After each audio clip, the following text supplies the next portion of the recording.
Este é a Resenha, um programa da TV Digital Mackenzie que se destina a discutir ideias de livros que estão fazendo sucesso no momento. E hoje nós temos a ideia de discutir o livro Por que Você Não Quer Mais Ir à Igreja? É um livro de Wayne Jacobson e Dave Coleman, lançado pela Sextante. Best-seller, está no topo da lista dos mais vendidos há algum tempo. E temos para conversar sobre as ideias deste livro a visita do Hilder Stutz. Obrigado por ter vindo. Então vamos conversar sobre o que é que está pegando nesse livro Por que Você Não Quer Mais Ir à Igreja. Obrigado por ter vindo. Uma alegria nossa estar participando desse primeiro encontro e poder discutir as ideias desse livro que realmente são instigantes. São instigantes. As coisas estão acontecendo, Sim. não é? Os autores aqui pegaram um ângulo muito interessante. Vejam só, o título já é bem provocativo. Por que você não quer mais ir à igreja? Ou, como diz o original, então você não quer mais ir à igreja. Isso tem a ver com gente que ia à igreja ou com gente que vai à igreja. Uma análise que tem sido feita, às vezes silenciosamente, às vezes só individualmente, mas também, às vezes, essas ideias são discutidas por vários grupos mesmo em nosso tempo. Stutz, vamos falar sobre esse livro. Eu estava vendo alguns aspectos dele que chamam a atenção, mas talvez fosse melhor, porque alguns não leram ainda, talvez fosse melhor você nos contar o que acontece nesse livro. É uma ficção, o que rola aí? É interessante porque ele é caracterizado, ou a categoria é ficção, mas ele tem muito a ver com a realidade do dia a dia, com as experiências do dia a dia, e pelo que a gente aprendeu do livro e também está relatado nele, são histórias e experiências dos autores e de outras pessoas que contribuíram para isso ao longo de 4 anos de preparação deste livro. É uma ficção com certos fatos que a gente vê por aí. Exatamente, muito presentes no nosso dia a dia, como igreja, como comunidade, como sociedade. Agora, esse é um livro traduzido, é uma realidade americana, uma realidade da igreja cristã, evangelical americana. O que isso tem a ver com a igreja aqui? Está acontecendo a mesma coisa no Brasil? Eu creio que sim, que está acontecendo exatamente a mesma coisa. E por quê? Porque é gente, e nós somos assim, somos complexos, somos muitas vezes difíceis, e é uma realidade que o ser humano experimenta em qualquer lugar. As culturas podem ser diferentes um pouco, o contexto pode ser um pouco diferente, mas na verdade as experiências acabam se multiplicando, e há pouco a gente conversava antes do início da gravação e dizíamos sobre que nada de novo parece que existe, né? Na verdade é uma repetição da história do ser humano. E afinal, o que acontece aí na história? Ele fala de um encontro que ele teve com alguém, que ele chama de João, que de repente ele até imagina que pudesse ser o apóstolo João, mas como isso se daria 2000 anos depois? Parece que é uma argumentação nesse sentido, né? Como Jesus disse a Pedro, se eu quero que ele permaneça, que ele permaneça até que eu venha, que te importa? E ele lembrou dessa passagem, ele não foi lembrou, isso? Inclusive, para imaginar que João talvez fosse aquele homem mesmo que não teria morrido. Exatamente. É isso, né? Ele faz referência a essa passagem bíblica, inclusive. E eu acho interessante porque os encontros dele com este João vão acontecendo em vários ambientes, como numa mureta de praia, como num bosque, no meio de uma montanha, numa mata. Depois, no próprio ambiente da igreja, um dia ele o encontra nos corredores da igreja que o Jim frequentava. E aí ele vai trabalhando os conflitos, os medos, as frustrações e os questionamentos que ele faz no livro, levando a essa reflexão. Um dos questionamentos é quanto à relação entre compromisso e amor. Talvez eu deva dizer, entre compromisso e cristianismo, isso tudo em relação também ao amor. Parece que há uma negação de que haja necessidade de compromisso, ou pelo menos ênfase em compromisso no cristianismo. Como é que é isto? Ele trabalha a ideia de compromisso primeiro com Deus, que eu acho extremamente relevante, de fato, né? O nosso primeiro compromisso deve ser essa relação com Deus. Mas não há compromisso com a igreja? Não? Pois é, ele nega o compromisso com a igreja e nega o compromisso com o outro, que para mim é escandalizante, mas... Há um trecho do livro que fala sobre isso e vocês poderão ouvir agora. Essa era a primeira vez naquela manhã que eu parava para pensar em como me sentia em relação a Bob. Estava tão aborrecido com a separação dele e com a forma como a igreja seria afetada que realmente nem havia pensado no meu amigo. Não pensei que estivesse zangado com Bob. Fiquei zangado com seu erro e o que isso vai custar para você. Não sei se foi desse modo que pensei, mas agora que você está dizendo, sinto que foi muito duro com ele. Acho que o estou culpando por não ter sido mais leal com o grupo de responsáveis e por confessar suas dificuldades. Responsabilidade não é para quem enfrenta dificuldades, Jack. É para os bem-sucedidos. Mas nós não somos responsáveis uns pelos outros? Vocês ouviram a leitura e essa questão de responsabilidade, Hilder, tem a ver com a nossa realidade. Falamos disso, contamos com isso, não é? Mas parece que a posição dele é contra. Exato, ele estabelece que não existe responsabilidade de uns com os outros. E eu creio que, independentemente do assunto, igreja, é impossível você estabelecer qualquer relacionamento social. Na sociedade em geral? De jeito nenhum, não tem como você negar, assumir responsabilidades nesse relacionamento, em qualquer nível. E é uma negação do próprio convívio social. E no contexto bíblico, já que o assunto é relacionamento na igreja, a Bíblia diz que nós devemos levar as cargas uns dos outros. Sim. Como é que a gente pode entender uma coisa sem a outra, sem a responsabilidade? Como desassociar isso, né? Como separar isso, não existe condição disso acontecer. Agora, onde é que fica o ponto negativo aí que torna essa visão da responsabilidade como algo negativo que mereça uma crítica, sei lá, para ele ter colocado como algo assim que devemos evitar? Ele diz que a nossa responsabilidade é apenas para com Deus e não com o outro. E não com o outro. Isso é contra o próprio princípio do Evangelho de Jesus. Acho que... Ok, nós voltaremos daqui a pouco com resenha após o intervalo.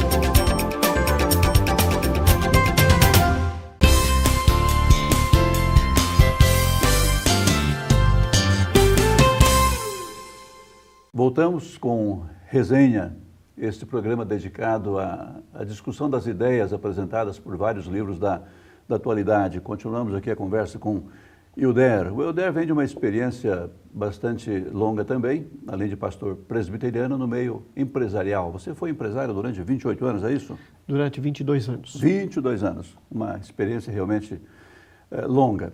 Hilder, um outro aspecto desse livro, Por que você não quer mais ir à igreja? Outro aspecto que me chamou a atenção é o que tem a ver com a relação entre cristianismo e ética. Há um trecho, na verdade, que coloca isso como se os dois fossem antagônicos, pelo menos não tem nada a ver com o outro. Ouçam essa leitura. Mas precisamos ter um padrão para que as pessoas possam se pautar por ele. Foi aí que ele jogou a bomba que implodiu toda e qualquer concepção que eu pudesse ter sobre a vida cristã.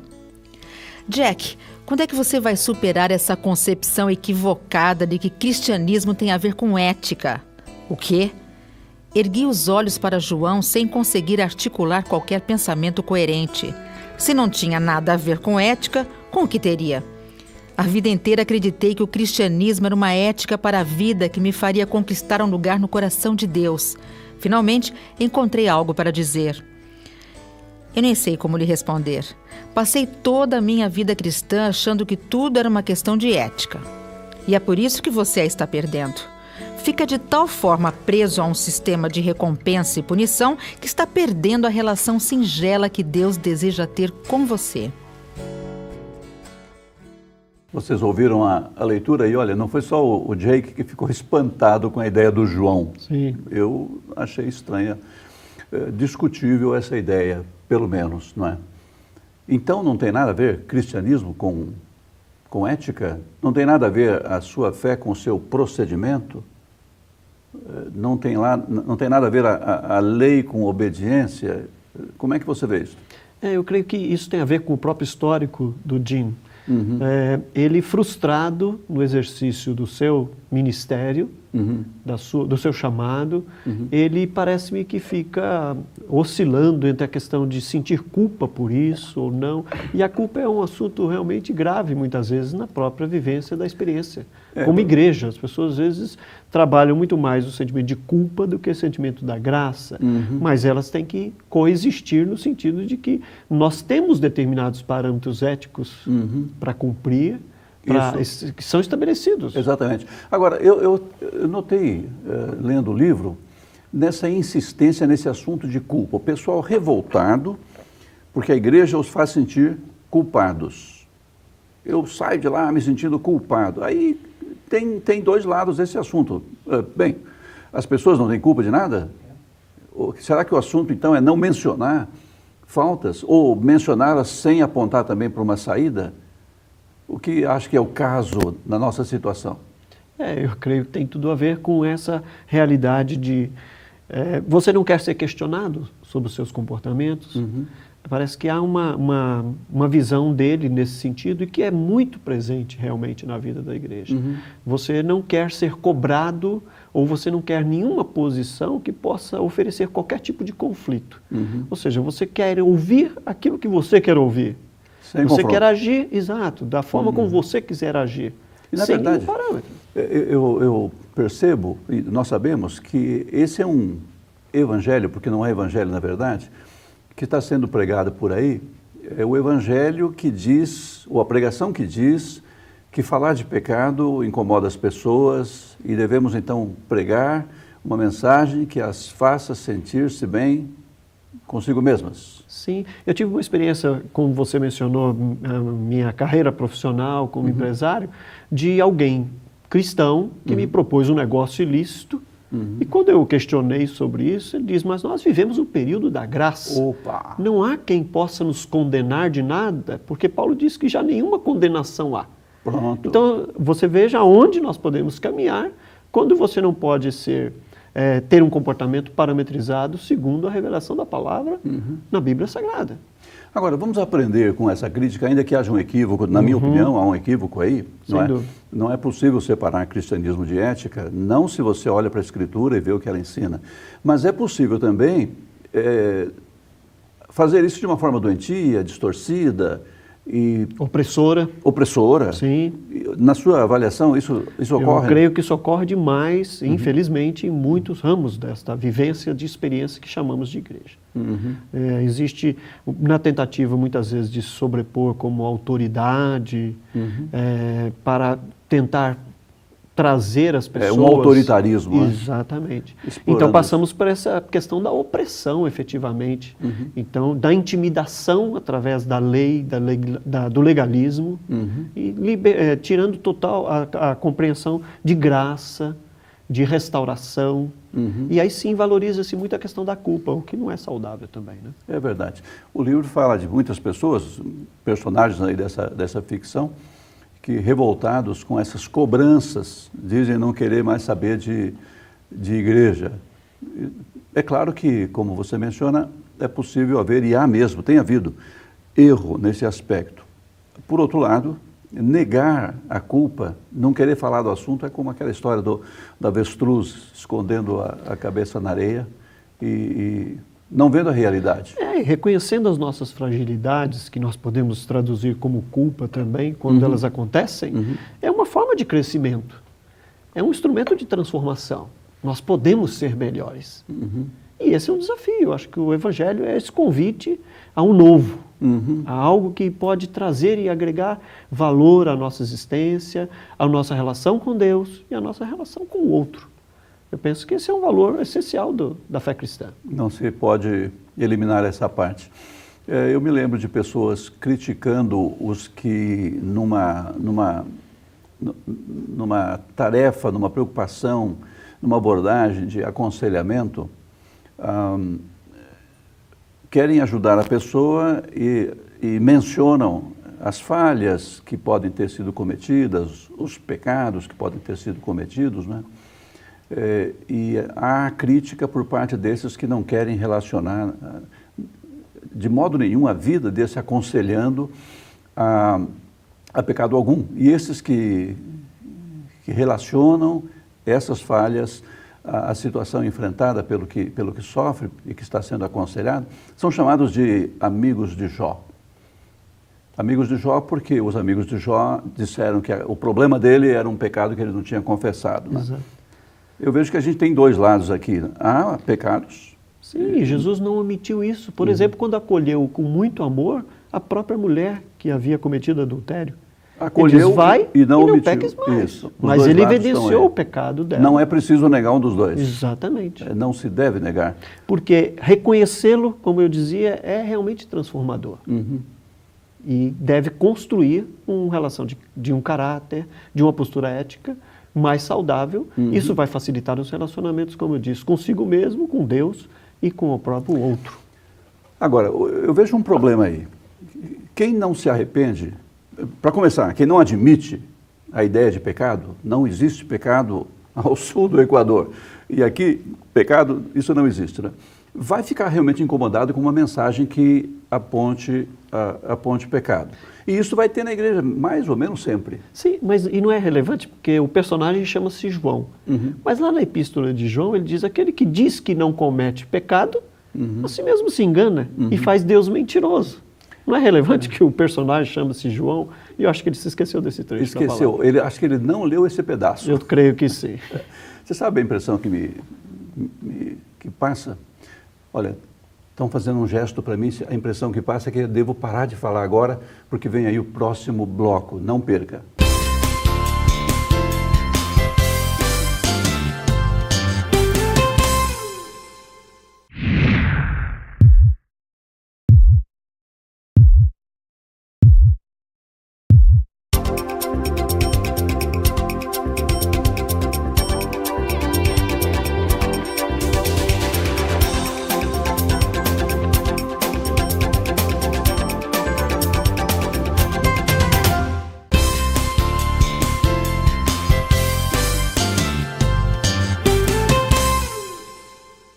Resenha, voltando para o terceiro e último período deste programa.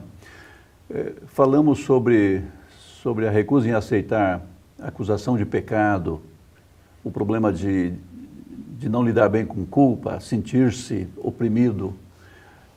E admitimos que há erro dos dois lados. A instituição peca. Exato. A instituição erra. E esse é um aspecto muito claro, forte no livro. Aliás, ele termina com umas palavras. Ouça a leitura a esse respeito. Não espere que essa espécie de comunhão se dê facilmente dentro de uma organização. Olhe em torno e talvez você descubra que Jesus já o guiou até onde há comunhão. Acredite nisso e Ele reunirá meia dúzia de companheiros com os quais você possa compartilhar a jornada. Talvez eles não pertençam à sua congregação. Serão vizinhos ou colegas de trabalho que estão seguindo Deus. Não espere que isso seja fácil ou que ocorra tranquilamente. Ser obediente a Jesus demandará certas decisões específicas de sua parte. Descartar velhos hábitos e ser livre para permitir que Ele erga sua comunidade em torno de você exigirão alguma preparação, mas certamente valerá a pena. Precisamos de gente preparada para viver a realidade da igreja. Vocês ouviram a leitura? Eu quero destacar esta frase. Meus piores momentos fora da religião institucional são, ainda assim, aqui ele pegou duro, hein? Melhores do que meus melhores dias dentro dela. Olha só, eu até fiz aqui uma marquinha, sim. Que é para lembrar depois. O que você diz a esse respeito? Eu diria que é semelhante a uma experiência que eu tive recente, de uma ovelha nova que me levou para tomar um café e nos encontramos com um antigo amigo meu, que ele não sabia, que era meu amigo de muito tempo, e eu não sabia da experiência religiosa que este amigo havia tido. Quando ele animadamente me apresentou como seu pastor e disse, você precisa conversar com o meu pastor, ele disse, se você quiser tomar café, nós tomamos, mas eu não quero falar disso. Enquanto meu amigo saía para pedir o café, eu voltei-me para esse antigo amigo e disse a ele, olha, eu não sei que tipo de experiência religiosa você teve, e era com uma igreja evangélica, e eu disse a ele, isso não tem nada a ver com igreja enquanto corpo de Cristo, conforme a palavra nos relata. Isso não tem nada a ver com fé e muito menos a ver com Deus. Isso tem a ver com homens. E eu acho que a questão da instituição está ligada exatamente a isso. É quando os homens tomam para si o projeto que é de Deus, uma grande ideia de Deus, para a comunhão, para a alegria, para a celebração da própria fé, para o relacionamento uns com os outros e ambos com Deus, onde isso produz crescimento, transformação e vida também em abundância, porque nós crescemos no testemunho, um com o outro, no suporte, melhor dizendo, um com o outro. E, infelizmente, muitas vezes isso é desvirtuado. Nesse sentido, a crítica do autor à instituição, quando ela toma essas formas ou essas caricaturas, eu creio que são extremamente relevantes. Mas veja, não é verdade que quando às vezes uma pessoa ou um grupo quer escapar da instituição, afinal não consegue escapar e acaba numa situação igual ou pior àquela que rejeitou? Sim, isso é muito comum também, já tivemos experiências nesse sentido. Sai-se da instituição porque é contrária a qualquer tipo de instituição. Igreja não é instituição. Não. Pronto. Ele começa uma comunidade, um grupo, dali a pouco nós os vemos crescer e formando uma nova instituição. E às vezes muito pior, estruturalmente, constitucionalmente, na sua forma de operar e na sua própria forma de exercer a liderança sobre aquele povo. É porque às vezes o que começa, o que sai e começa, ele tem uma visão meio de caudilho da coisa, né? Ele quer ser o cara. Exatamente. É a igreja dele. Que vai ser melhor, vai ser diferente de tudo que ele viu, de tudo que era. E acaba não acontecendo. Não acontecendo, e o que é, como eu disse, muitas vezes piorado. A situação fica piorada. Porque ele traz para si aquele que vai fazer uma coisa nova, que é perfeito. Salvador. Exatamente. E o problema somos nós, não é a instituição enquanto instituição. Isso. É o que nós fazemos dela e como nós usamos. Não é verdade que muitas vezes, podemos ver isso na sociedade à nossa volta, parece, acabamos tendo uma organização que é muito mais nitidamente uma empresa. Exato. Do que a própria instituição da qual esse empresário saiu? E o que é pior, porque muitas vezes a igreja quer se transformar numa empresa, mas com os vícios de comportamento inadequado, antiético muitas vezes, que nós sequer na empresa vemos.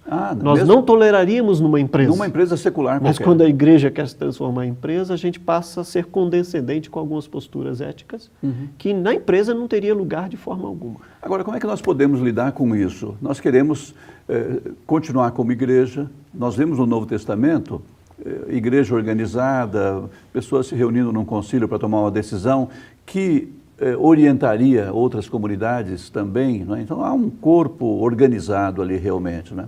Como é que a gente lida com isto sem cair na institucionalização seca, árida? É a questão das primeiras coisas primeiro, como se diz, né? É você ver que, primeiro, a nossa relação com Deus. Quanto mais próximos dele nós estivermos... Essa parte ele destaca. Exatamente. Quanto mais próximos dele, mais saudável vai ser a relação com o outro. Melhor vai ser a celebração coletiva. Maior vai ser a edificação mútua, o crescimento de todos. Quer dizer, Deus deu o caminho. Nós é que desvirtuamos esse caminho e muitas vezes usamos as nossas frustrações para negar qualquer tipo de instituição. Bem, com essas palavras a gente vê que tem muito em que pensar e muito a fazer em nossa igreja. Sim. Não é? Em nossa vida como cristãos e na igreja. Nós encerramos aqui o programa Resenha. Queremos convidá-lo para o próximo programa. E se você tiver alguma ideia de algum livro que entenda que nós podemos discutir aqui, mande o seu e-mail para resenha, mackenzie.br. Quem sabe nós vamos discutir aqui o livro que você virá a sugerir. Agradeço ao Hilder pela sua presença aqui, pelas palavras, e agradeço a você também. Até a próxima.